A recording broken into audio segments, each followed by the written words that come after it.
오늘은 11월 23일 요한계시록 3장 1절부터 6절입니다.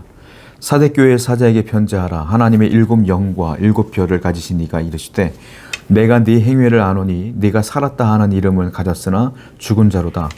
사대교회에게 말합니다. 너는 살아있다고 하는 이름은 있으나 내가 볼 땐 이미 죽은 자라, 이렇게 표현하고 있어요. 사대교회는 멀쩡한 교회라는 거예요. 겉으로 볼 때, 외형적으로 볼 때는 멀쩡한 교회예요. 살았다 하는 이름은 있대요. 사람들이 저긴 교회야, 사대교회라고 말한다는 거예요. 그런데 하나님 보실 땐 죽었다라는 거예요. 왜? 그 속이 죽은 거예요. 그 영이 죽은 거예요. 교회의 외형은 있는데, 성도의 외형은 있는데 그 영은 죽은 거예요. 성도는요, 겉모습의 화려한 외형적인 모습에 치중하기보다는 내 내면을 강화시켜야 돼요.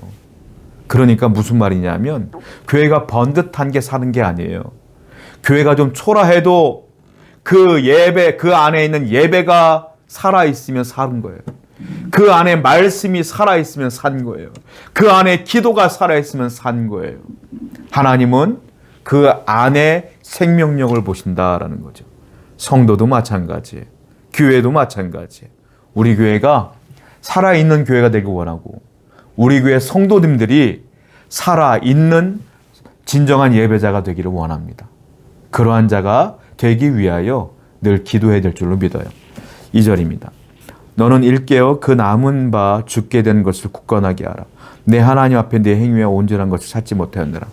그런데 그 사대교회에 그래도 순결함을 지키며 하나님을 잘 믿으려고 하는, 예수님을 잘 믿으려고 하는 남은 자가 몇 명이 있었던 것 같아요.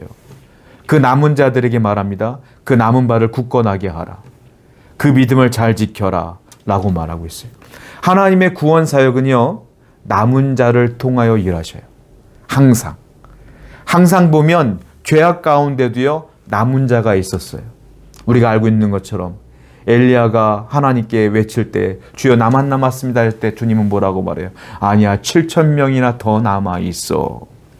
그리고 하나님은 이스라엘 백성을 엘리사를 비롯하여 그 남아있는 7,000명으로 일하시는 걸 보게 되죠. 대홍수가 있었어요. 누가 남았어요? 믿음을 지켰던 노아와 그 가족이 남았잖아요.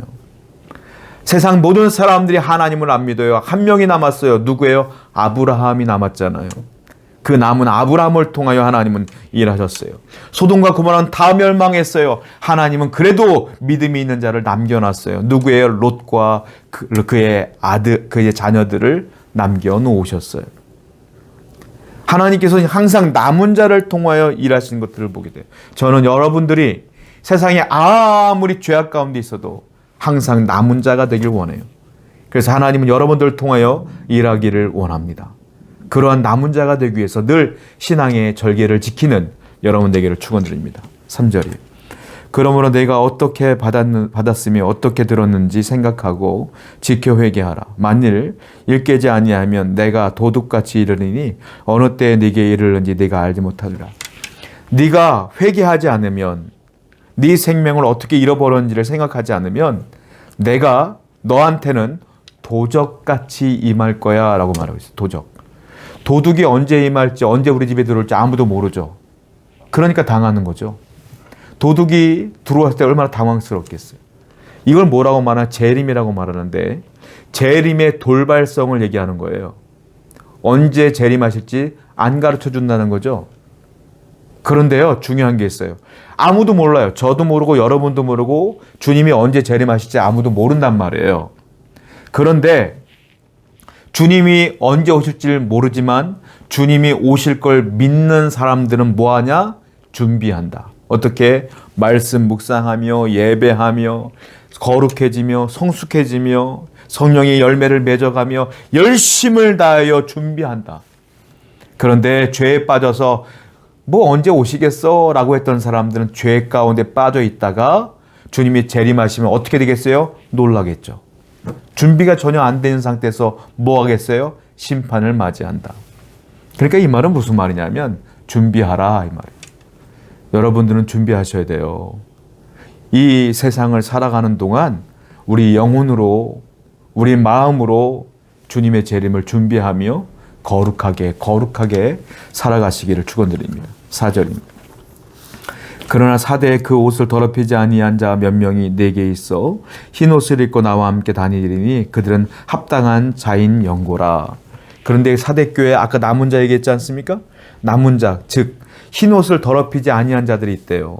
흰 옷을 더럽히지 않았다는 것은 절개를 지켰다. 하나님 앞에 그리스도의 본분을 잊지 아니하며 거룩성을 유지했다 이 말이에요. 그 사람들은 나중에 주님과 함께 그 옷을 입고 다니리라 이렇게 표현하고 있어요. 항상 이분들은 초점이 어디 있냐면 세상에 있지 않아요. 나한테 있지 않아요. 항상 인생의 초점이 주님께 있었던 거예요. 하늘에 있었던 거예요. 저 천국을 소망했던 거예요. 그러니까 신앙의 절개를 지켰던 것이죠. 여러분들의 시선이 지금 어디 있나요? 여러분들의 생활에 있나요? 세상에 있나요? 문제에 있나요? 환경에 있나요? 나한테 있나요? 그런 것이 아니라 항상 초점이 주님께 있어야 돼요. 그러면 이 세상에 있는 모든 문제도 주님 문제가 있잖아요. 어려워도 주님 어려워요. 죄악이 몰려와도 주님 죄가 나를 잠식하려고 해요. 자꾸 주님께 묻는 거예요. 그렇게 흰옷을 더럽히지 아니하는 여러분 되기를 축원드립니다. 6절입니다. 귀에 있는 자는 성령이 교회들에게 하시는 말씀을 들을지어다. 귀에 있는 자는 성령이 교회들에게 하시는 말씀을 들을지어다. 굳이 성령이 교회들에게 하는 말씀을 들을지어다라고 말하고 있어요. 왜 그럴까요? 성령이 하시는 일이 있어요. 성령은 뭘 하십니까? 깨닫게 하시는 역할이 성령이에요. 말씀을 들어도요, 성령이 임하시지 않으면 깨달을 수가 없어요. 제가 이렇게 설교해도요, 성령이 여러분들에게 임하지 않으면 깨달음이 없어요. 그냥 얘기 하나보다 하고 마는 거지. 그런데 성령이 내 안에 역사하는 분들은 말씀을 들을 때 깨달음이 와요. 즉 이게 무슨 말이냐면 깨달아라 이 말이에요. 깨달아라. 주님의 성령으로 깨달아야 된다. 안 깨달으면 소용없다 이 말이에요. 그러므로 항상 성령님을 구하시고 성령님을 내 안에 초청하시고 성령님의 음성에 귀를 기울여서 깨닫는 게 뭡니까? 아는 것으로 끝나는 게 아니에요. 깨닫는 것은 아 그렇구나 라고 행동으로 옮기는 게 깨닫는 거예요. 그렇게 나가시는, 그렇게 살아가시는 여러분 되기를 축원드립니다. 기도하겠어요.